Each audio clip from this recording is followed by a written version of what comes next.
Bab 599, Akhir pekan makan bersama tuan muda ketiga di rumah keluarga Okto. Saat postingan ini pertama kali menjadi populer, ada beberapa akun besar memposting ulang postingannya dan mencoba menarik perhatian. Tetapi dalam waktu 2 jam, Vito mengetahuinya dan langsung meminta tim pengacara untuk mengirim surat somasi dan memposting bukti tuntutan ganti rugi sebesar puluhan miliar guna memperingati yang lainnya agar tidak bergosip. Setelah itu, tidak ada yang berani memposting ulang. Karena itu, tidak peduli seberapa populer postingan ini, tetap menarik banyak perhatian wanita. Tetapi postingan ini tidak tersebar keluar dan Vito sama sekali tidak khawatir Albert akan melihatnya. Lagi pula, Albert tidak tertarik pada forum keuangan dan teknologi. Melihat semuanya mendesak dan mengatakan akan mengirimkan pisau padanya. Mengingat kejadian kalung hari ini, Vito tiba-tiba merasa suasana hatinya menjadi buruk. Dia menulis sebuah kalimat di bawah postingan, "Hari ini, aku membuat Dewi Berta marah." Pembaruan harian baru saja diposting dan ada ratusan komentar dalam sekejap. Netizen A, "Anjir, setelah menunggu seharian, akhirnya datang juga dan untungnya masih belum menyerah." Netizen B, "Melihat ini, akankah pria kaya dicampakkan?" Netizen C, "Pria kaya, ceritakanlah kepada kami, bagaimana kamu membuat Dewi marah. Kami akan memberimu saran." Netizen D, "Apakah Dewi datang bulan?" Wanita setiap bulannya memiliki masa bad mood selama beberapa hari. Pria kaya, lebih bersabarlah. Vito menghabiskan waktu 10 menit lebih untuk membaca komentar. Ada banyak spekulasi tentang alasan kemarahannya, tetapi tidak ada yang bisa menebaknya. Vito merasa hangat melihat para netizen merasa cemas untuknya, memintanya untuk segera menyelesaikan masalah ini dan memberinya nasihat. Setelah berpikir sejenak, Vito kembali memperbarui postingan. "Tidak apa-apa, besok aku akan membujuknya. Semuanya ayo mandi dan tidur lebih awal, begadang membuat botak." Begitu kalimat ini diucapkan, suasana tiba-tiba menjadi jauh lebih santai. Netizen A, "Aku sudah menjadi wanita dewasa, apakah masih takut begadang?" Netizen B, "Haha, aku juga sudah menjadi wanita dewasa, yang di atas jangan lari. Mari bertukar pengalaman." Netizen C, "Botak, sangat irit sampo dan kepalanya lebih adem tuh." Melihat begitu banyak komentar lucu membuat suasana menjadi ceria dan Vito tidak bisa menahan tawa sehingga suasana buruk hatinya tidak begitu suram. Mengingat masih ada pekerjaan yang harus diurus, Vito bangkit dari sofa menuju ruang kerja. Di kamar lain, setelah selesai makan malam, Albert membersihkan sisa makanan, berjalan ke kamar dan mengambil HP yang tidak biasa digunakan. Sebelumnya Vito pernah meminjam HP Albert. Untungnya Albert sudah menghapus jejak penelusuran dan khawatir Vito tahu bahwa dirinya sudah mengetahui masalah postingan. Keesokan harinya Albert membeli HP baru dan meletakkannya di rumah khusus digunakan untuk memindai web. Albert merosot di sofa dengan postur malas dan mengklik posting forum. Hari ini ada 2 postingan terbaru. Yang pertama mengatakan dia marah. Yang kedua diposting setelah 10 menit kemudian yang mengatakan para netizen tidak perlu khawatir, pergilah mandi dan tidur. Karena begadang akan membuatmu botak, komentar para netizen ini sangat lucu. Albert membacanya sepintas dan mengingat Vito dapat memperbaiki kalung itu besok pagi. Suasana hatinya menjadi sedikit lebih ceria. Setelah itu, Albert video call dengan Clayton. Vito tidak ada di rumah dan Dea tinggal bersama dengan Clayton. Hubungan keduanya sangat baik. "Clayton sedang apa? Dea ada tidak?" tanya Albert tersenyum begitu video call terhubung. Di sana, Clayton mengangguk dengan tergesa-gesa kemudian kamera bergetar beberapa kali. Wajah merah muda dan lembut Dea muncul di layar HP. "Mommy, kapan kamu dan Daddy pulang? Sudah lama Daddy tidak menidurkan aku." Tanya Dea senang melihat Albert dan sedikit kecewa. Nyanyian Daddy sangat enak didengar dan Dea paling suka mendengar Daddy bernyanyi. Ketika Dea tidak perlu pergi ke sekolah taman kanak-kanak lagi. Mommy akan pulang, bujuk Albert. Bagaimana mungkin Albert tidak merindukan Dea? Setiap hari merindukannya. Akhir pekan ini Vito akan pulang ke rumah keluarga Okto dan dia juga akan pulang ke Leicester melihat Dea. Jadwal syuting mereka diatur dari hari Senin hingga hari Jumat. Benarkah? Tanya Dea menghitung jari mungilnya. Besok, besoknya, besok, Dea tidak perlu ke sekolah. Mommy dan Daddy akan pulang. Dea ingin pergi menonton. Setelah mengobrol dengan Dea selama hampir setengah jam, Albert melihat nenek Dea, Kalenia, berjalan ke kamar. Clayton membawa HP. Lalu mendengar Kalenia memberitahu Dea bahwa itu telepon dari ayahnya. Mommy, Daddy telepon, aku jawab panggilan Daddy dulu. Ujar Dea berlari ke hadapan neneknya dan berteriak, "Nenek," dengan manis. Kalenia melihat video call belum ditutup, lalu berjalan ke depan HP dan tersenyum kepada Albert. Awalnya Vito ingin menelepon Clayton, namun nomor yang dihubungi terus sibuk. Dia pikir Kina menelepon Clayton, makanya menelepon HP-ku ingin mengobrol dengan Dea. Jelas Kalenia, tidak apa-apa, aku sudah selesai mengobrol dengan Dea.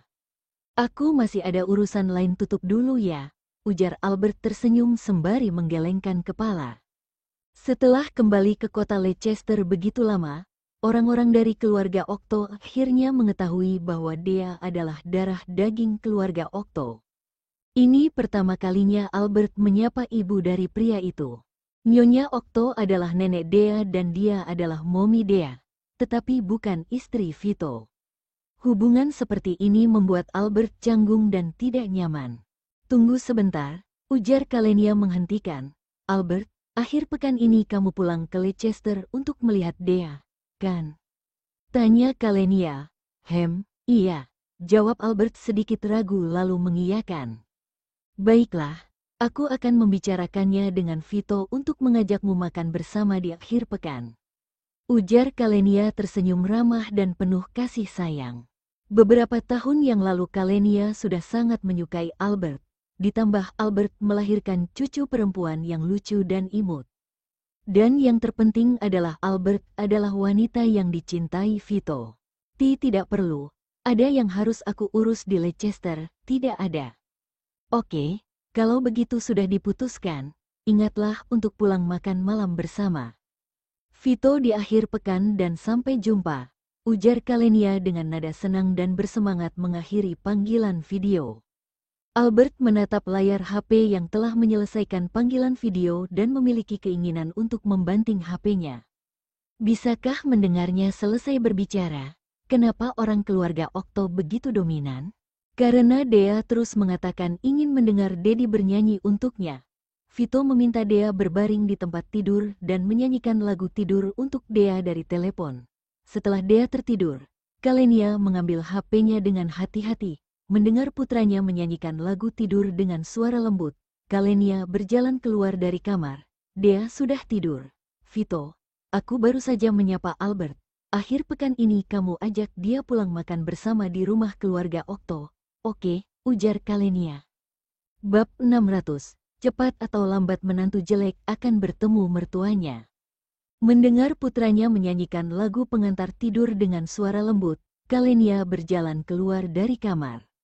Dea sudah tidur. Vito, aku baru saja menyapa Albert. Akhir pekan ini kamu ajak dia pulang makan bersama di rumah keluarga Okto, oke? Ujar Kalenia. Vito tertegun mendengar ucapan ibunya dan sedikit tidak percaya. Ibu bilang, dia menyetujuinya. Bagaimanapun aku sudah membicarakannya dengan Albert. Terkait dia akan pulang bersamamu atau tidak, itu tergantung dari dirimu. Kalenia tertegun sejenak, bawa pulang lebih awal, jadi bisa mendapatkan hasil lebih awal atau kamu ingin menunggu lebih lama lagi? Tanya Kalenia. Kalau begitu akhir pekan ini aku akan membawanya pulang. Ujar Vito tidak sabaran. Mereka diam-diam sudah menandatangani surat nikah. Jika membawanya pulang makan malam di keluarga Okto, itu sama saja bertemu mertua dan hubungan mereka akan jauh lebih akrab. Mengingat akhir pekan ini akan membawa Albert pulang, Vito merasa seakan sedang mempersiapkan pernikahan dan sangat bersemangat hingga tidak bisa tidur sampai tengah malam. Keesokan hari, dulu, ketika Vito hendak keluar pasti akan mengetuk pintu Albert dan bersamanya pergi ke lokasi syuting. Namun, hari ini ketika Albert keluar, dia tidak melihat sosoknya. Albert mengerutkan kening dan melihat ke pintu rumah Vito. Setelah melihatnya sebentar, Albert tidak melihat pintu itu terbuka dan ada sosok keluar dari dalam. Albert menarik kembali tatapannya dan berjalan menuju lift. Lift sampai ke lantai pertama, baru saja keluar dari lift sudah melihat Vito berdiri di sana. Vito mengenakan mantel hitam yang membuat sosoknya semakin tinggi dan kurus. Cahaya matahari menyinari jendela yang menjulang tinggi dan kebetulan mengenai dirinya. Vito terlihat seperti superstar yang berada di atas panggung dan sangat menarik perhatian. Begitu Vito melihat itu adalah dia, darah dingin di tubuhnya dengan cepat memudar. Kalungnya sudah selesai diperbaiki, tuh tadi aku pergi mengambil kalungmu. Jelas Vito sembari menyerahkan kantong kertas KRC Jewelry Store. Albert segera mengambil tas itu, mengeluarkan kotak perhiasan dari tas dan membukanya. Albert mengeluarkan kalung itu dan memeriksanya dengan cermat. Kalung itu diperbaiki dengan sempurna, sama sekali tidak tahu di mana yang rusak. Bahkan sudah dicuci dan terlihat seperti baru. Aku akan memakaikannya untukmu. Ujar Vito maju selangkah mencoba mengambil kalung itu dari tangannya dan membantunya memakainya. Tidak perlu, ujar Albert mundur selangkah. Setelah itu, Albert menunduk dan memakaikan kalung itu di lehernya. Kalau begitu jangan marah lagi, oke? Tanya Vito mengikutinya dari belakang. Vito sedikit cemas melihat dia tidak berbicara. Wanita seusia kamu mudah keriput jika sedang marah.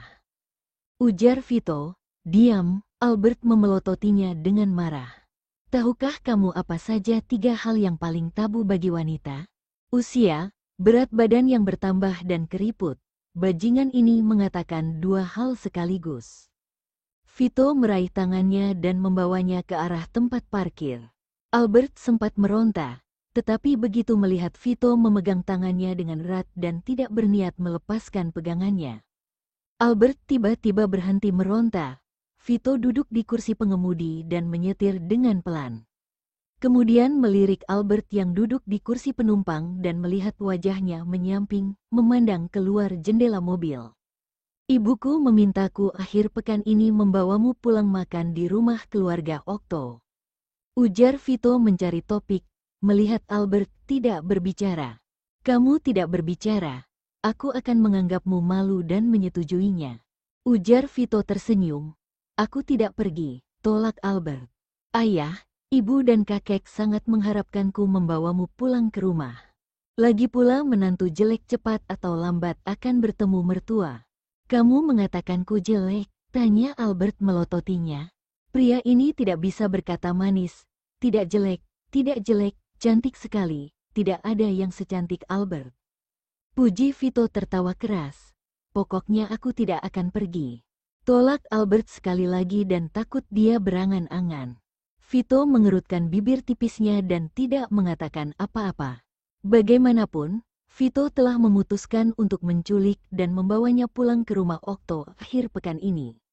Sesampai di lokasi syuting, Albert keluar dari mobil, sementara Vito masih duduk di kursi pengemudi, memposting pembaruan di forum, bagaimana cara agar Berta bersedia pulang bersama pria kaya untuk menemui orang tua.